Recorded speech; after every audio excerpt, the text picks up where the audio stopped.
சொர்க்கம் தாண்டி செல்லும் அம்மா எனது சொப்பனம் போக போக காண வேண்டும் புதிய தரிசனம் என் கண்ணனுக்கு காதல் வந்தனம்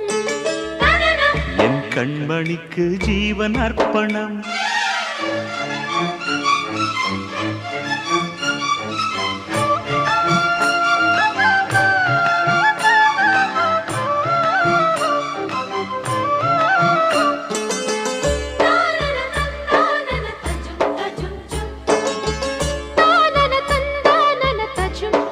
தஜும் தஜும்